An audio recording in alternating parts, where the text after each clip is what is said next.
25 పేజీల కథల పుస్తకానికి స్వాగతం. రండి, కథల మాయా ప్రపంచంలోకి వెళ్దాం. నక్క డోలు.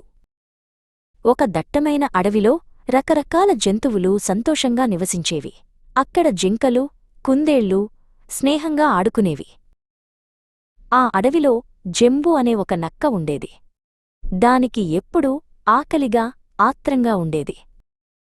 ఒకరోజు జంబు ఆహారం కోసం అటూ ఇటూ తిరుగుతోంది. అబ్బా, చాలా ఆకలిగా ఉంది, ఏమైనా దొరుకుతుందా అని అనుకుంది. అకస్మాత్తుగా దూరం నుండి ఒక వింత శబ్దం వినిపించింది. డుమ్ డుమ్ డుమ్. ఆ శబ్దం విని జంబు చాలా భయపడిపోయింది. అమ్మో, ఇదేదో పెద్ద జంతువు అరుపులా ఉందే అనుకుంది. భయంతో జంబు వెనక్కి తిరిగి పారిపోవాలని అనుకుంది. ఇక్కడ ఉంటే ప్రమాదం, పారిపోవాలి. కాని దాని మనసులో ఒక చిన్న ఆశ. అసలా శబ్దం ఏంటి, ఎక్కడి నుండి వస్తోంది అని తెలుసుకోవాలనిపించింది. జంబు తన భయాన్ని పక్కనపెట్టి నెమ్మదిగా శబ్దం వస్తున్నవైపు అడుగులు వేసింది. అది అడుగుతీసి అడుగువేస్తుంటే ఆ శబ్దం ఇంకా పెద్దగా వినిపించడం మొదలైంది. డుమ్ డుమ్ డుమ్.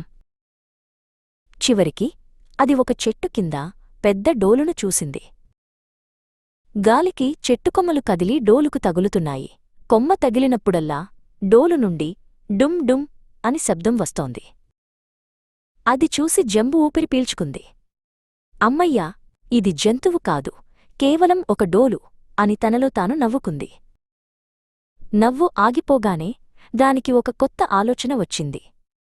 ఇంత పెద్ద డోలు లోపల ఖచ్చితంగా చాలా మాంసం, కొవ్వు ఉండి ఉంటుంది.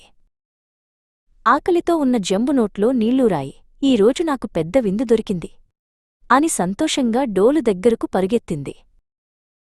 జంబు ఆ డోలు చర్మాన్ని తన పదునైన పళ్లతో కొరకడం మొదలుపెట్టింది.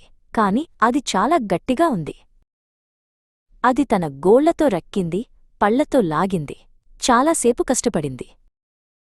చివరికి చాలా కష్టంమీద డోలుకు ఒక చిన్న చిల్లు చేయగలిగింది. జంబు ఆత్రంగా ఆ చిల్లులోంచి లోపలికి తొంగి చూసింది. లోపల ఏముందో అని ఆశగా చూసింది. కాని లోపల ఏమీ లేదు. డోలు మొత్తం ఖాళీగా ఉంది. జంబుకు చాలా నీరసం వచ్చింది. ఈ డొల్లడోలు కోసం ఇంత కష్టపడ్డానా అని విసుక్కుంది. కేవలం పెద్ద శబ్దం విని లోపల ఏదో గొప్పది ఉంటుందని అది ఊహించుకుంది. తన అవివేకానికి తనకే సిగ్గేసింది. జంబు ఆకలితోనే అక్కడి నుండి నిరాశగా వెళ్ళిపోయింది. ఆ రోజు జంబు ఒక ముఖ్యమైన పాఠం నేర్చుకుంది.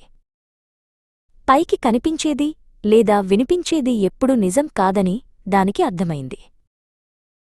నీతి: పైకి కనిపించే ఆడంబరాన్ని చూసి మోసపోకూడదు. ఇష్టపడండి, పంచుకోండి మరియు సబ్స్క్రైబ్ చేయండి.